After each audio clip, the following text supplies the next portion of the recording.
所以盲目咁將所有枕頭掉入洗衣機，隨時係加速個枕頭死亡嘅捷徑。咁究竟5星級酒店係點樣處理呢啲令人頭痛嘅枕頭問題底呢？大家去 staycation 或者旅行嗰陣，有冇留意過酒店啲枕頭永遠都係雪白乾淨，聞落仲有一陣淡淡嘅清香？我喺2019年去過東南亞一間好出名嘅豪華度假酒店，當時同個清潔房務主管好好傾，佢就偷偷地透露咗呢個行內人皆知嘅秘密。原來佢哋面對一啲輕微發黃或者有異味，但又唔適合經常水洗嘅高級枕頭，會用一套特製嘅趕洗粉去處理。呢套方法唔單止成本極低，而且效率奇高，最重要係唔會破壞枕頭本身嘅結構。今日我就將呢個秘技改良咗，變成一個適合香港家庭使用嘅平民版。準備工作非常簡單，你只需要去廚房同廁所採齊呢4樣嘢。第一樣，食用小梳打粉；第二樣，幼鹽；第三樣，消毒火酒；第4樣，花露水或者你中意嘅精油，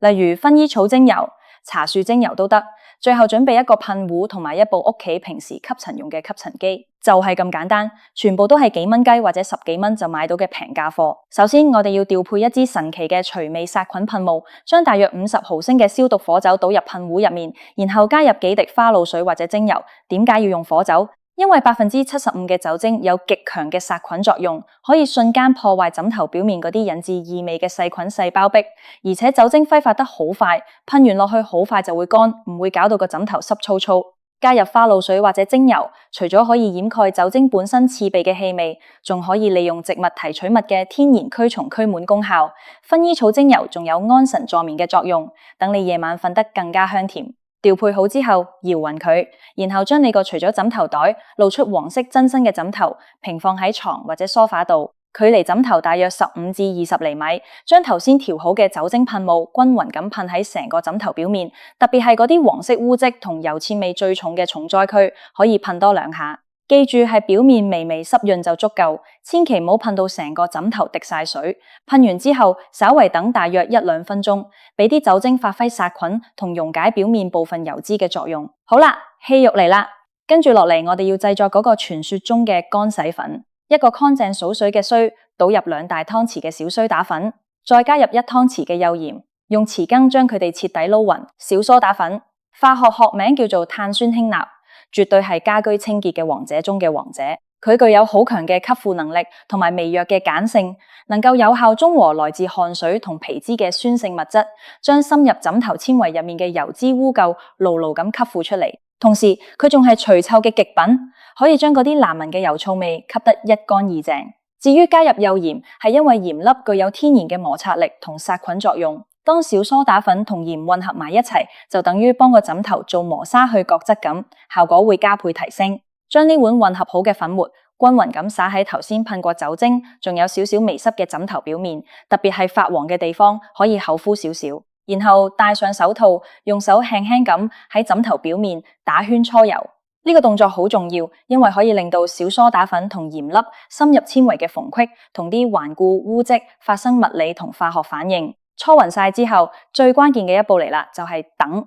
標題都講咗，灑落去等5分鐘。呢5分鐘絕對唔係隨便較嘅，係經過無數次實踐得出嚟嘅黃金時間。時間太短，小梳打粉未發揮徹底嘅吸附作用；時間太長，又會浪費時間。喺呢5分鐘入面，你會神奇地發現，原本白色嘅粉末可能會慢慢變色，吸收咗油脂同污垢。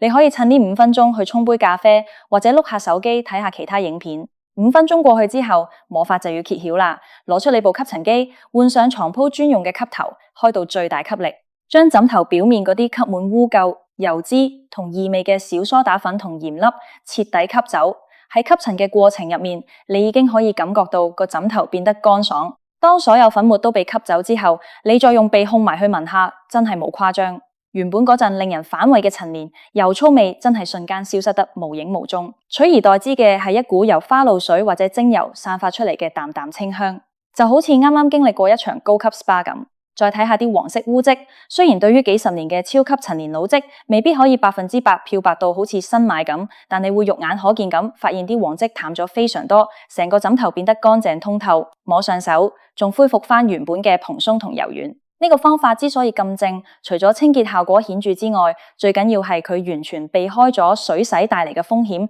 特別適合用嚟拯救嗰啲嬌貴嘅記憶棉同乳膠枕頭。如果你個枕頭係兩面都污糟，吸完一面之後，反轉另一面，重複頭先嘅步驟，噴酒精、撒粉、搓油等5分鐘吸塵，咁就大功告成。整個過程加埋都唔使15分鐘，輕輕鬆鬆就搞掂咗一個原本要被判死刑嘅枕頭。當然啦，清潔只係亡羊補牢，預防勝於治療，呢個道理喺保養枕頭上一樣適用。既然今日講開，我就順便同大家分享多幾個保養枕頭，延長佢哋壽命嘅實用貼士，等你以後唔使下下等個枕頭變到黃尖尖先嚟臨急抱佛腳。第一點，亦都係最基本嘅一點，就係一定要用質素好嘅枕頭袋同埋枕頭保護套。好多人貪平，買啲好薄或者化學纖維做嘅枕頭袋，呢啲物料透氣度差，汗水好容易直接穿透布料，滲入枕頭芯。我強烈建議大家去買一啲純棉，最理想係有高針數防水透氣功能嘅枕頭保護套。呢種保護套通常喺面料底層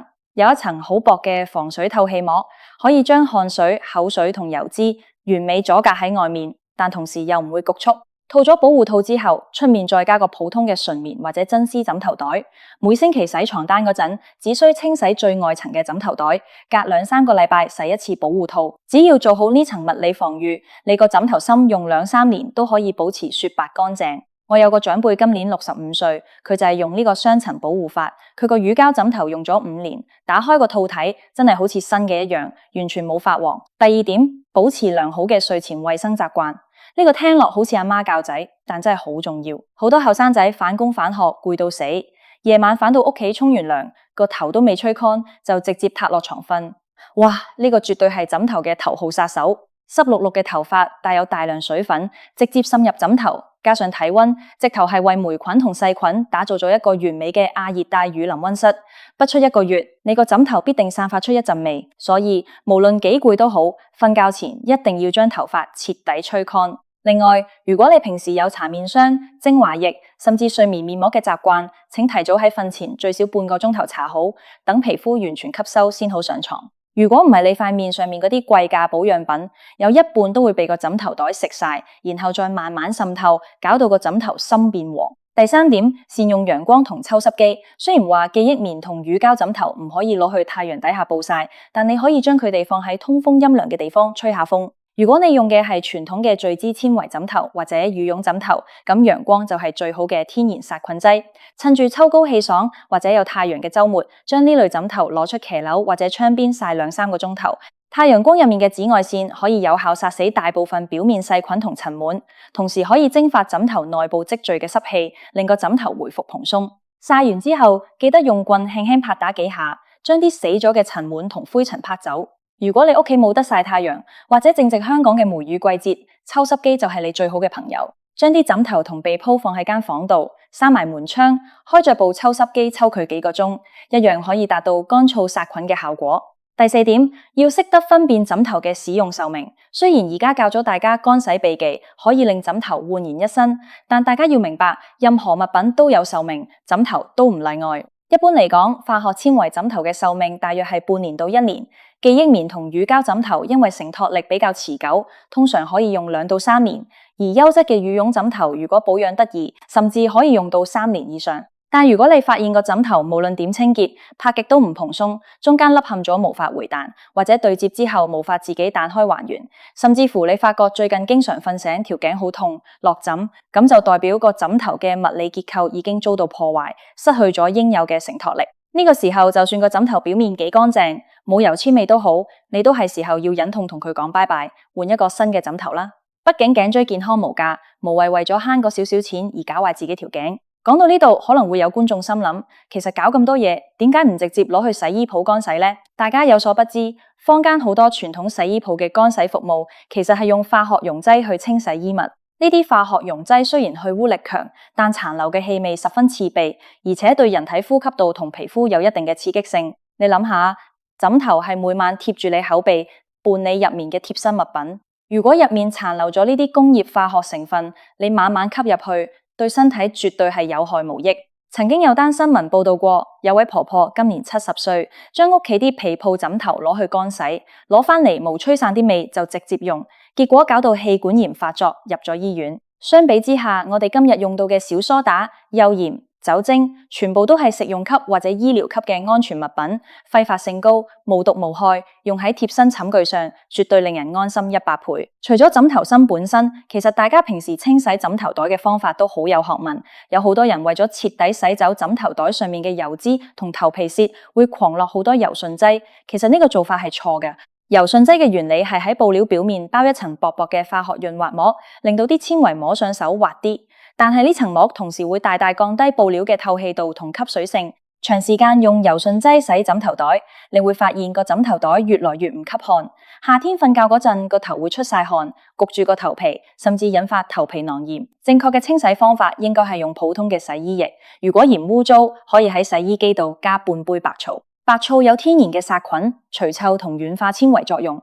洗完出嚟啲布料既乾淨，又唔會殘留有害化學物，而且晾乾之後絕對唔會有酸味，大家可以放心試下。其實講到底，保養床具同保養我哋自己嘅身體一樣，都係需要花心思同時間。現代人生活節奏急速，每日返工放工好似打仗咁，返到屋企往往攰到連沖涼都想慳返，更何況係打理啲枕頭被鋪。但我經常同身邊啲朋友講，睡眠係我哋修復身體機能最重要嘅一環。一個乾淨、舒適、冇異味嘅睡眠環境，可以大大縮短我哋入睡嘅時間，提升深度睡眠嘅比例。你試下回想下，當你換咗一套啱啱洗完、散發住陽光氣息同淡淡洗衣粉香氣嘅床單同枕頭套嗰晚，係咪零舍瞓得舒服，連發夢都甜啲？相反，如果個枕頭散發住陣陣油村味，就算你幾攰都好，個腦都會潛意識覺得唔舒服，容易半夜醒或者發噩夢。為咗提升生活質素，我哋真係應該每個月抽少少時間出嚟，幫屋企啲枕頭做一次呢個5星級乾洗。你可以揀一個休閒嘅星期六下晝，一邊聽住歌，一邊將屋企一家大細嘅枕頭全部搬出嚟大掃除，準備好噴壺、小梳打、幼鹽，成家人一齊動手搓油，等個5分鐘，然後一齊見證用吸塵機吸走污垢嗰種極度療癒嘅畫面。呢個過程唔單止係清潔家居，仲可以當係一個減壓嘅小活動。我以前有個同房室友，佢係一個極度怕麻煩嘅人。喺2021年嗰陣，我哋一齊夾租，佢個枕頭用咗2年幾，從來都未洗過，黃到好似出土文物咁，每次行過佢間房都聞到陣味。我實在頂唔順，就的起心肝幫佢搞。當我將小梳打粉灑落去，等完5分鐘吸走嗰一刻，佢企喺隔籬睇到呆咗，直頭覺得我好似變魔術咁。當晚佢瞓落個散發住微香、乾爽柔軟嘅舊枕頭度。第二朝起身同我講，話嗰晚係佢近半年嚟瞓得最冧嘅一覺。自此之後，佢就變咗個清潔狂，每個月都主動幫全屋嘅枕頭做乾洗。可想而知，一個乾淨嘅枕頭對睡眠質素嘅影響力有幾咁大。好多時候我哋以為啲嘢殘咗、舊咗、污糟咗，就得一個解決辦法，就係揼咗佢，買個新嘅。呢種消費主義嘅觀念雖然促進咗經濟，但同時亦都製造咗大量不必要嘅垃圾。特別係記憶棉同乳膠呢啲物料喺自然環境入面係非常之難降解。掉一個去堆填區，可能要幾十年甚至上百年先可以完全分解，對地球生態造成極大嘅負擔。如果我哋可以透過一啲簡單、環保、低成本嘅生活小智慧去延長呢啲日常用品嘅壽命，唔單止係幫自己個荷包慳錢，更加係為環保出一分力，減少碳排放。小梳打粉加鹽，再配搭酒精噴霧，呢個組合其實唔單止可以用喺枕頭上面，大家學識咗呢個原理之後，完全可以舉一反三，將佢應用喺屋企其他難以拆洗嘅布藝家私上面，例如客廳張布梳化、小朋友唔小心倒瀉嘢飲，或者養寵物留低嘅異味，又或者係冬天着嗰啲厚重嘅絨毛褸、床褥表面等等。做法大同小異，都係先用酒精微微噴濕殺菌，然後灑上小梳打同鹽嘅混合粉末，用軟毛刷輕輕擦勻，等佢慢慢吸附污垢同異味，最後用吸塵機徹底吸乾淨。你會發現，只要掌握咗呢啲基本嘅物理同化學特性，你都可以成為屋企嘅清潔大師，唔使下下花大錢請專業清潔公司上門。今日同大家分享咗咁多關於枕頭清潔同保養嘅知識，由發黃發臭嘅成因，去到塵蟎對健康嘅危害，再詳細拆解呢個5星級乾洗秘技嘅每一個步驟同背後嘅科學原理，甚至延伸到各種不同材質枕頭嘅保養禁忌，內容真係非常之豐富。希望大家睇完之後唔好淨係點個頭話哦，原來係咁，而係真正化作行動。今晚返到屋企即刻剝開你個枕頭袋，睇下個枕頭芯係咪已經敲響咗警鐘。如果真係有黃漬或者油叉味，聽日出街就去買齊小梳打同火酒，親自體驗下呢個神奇嘅魔法啦！記住，生活質素唔係靠買幾多名牌或者用幾多錢去堆砌出嚟，而係體現喺呢啲看似微不足道嘅日常細節入面。一個乾淨無味嘅枕頭，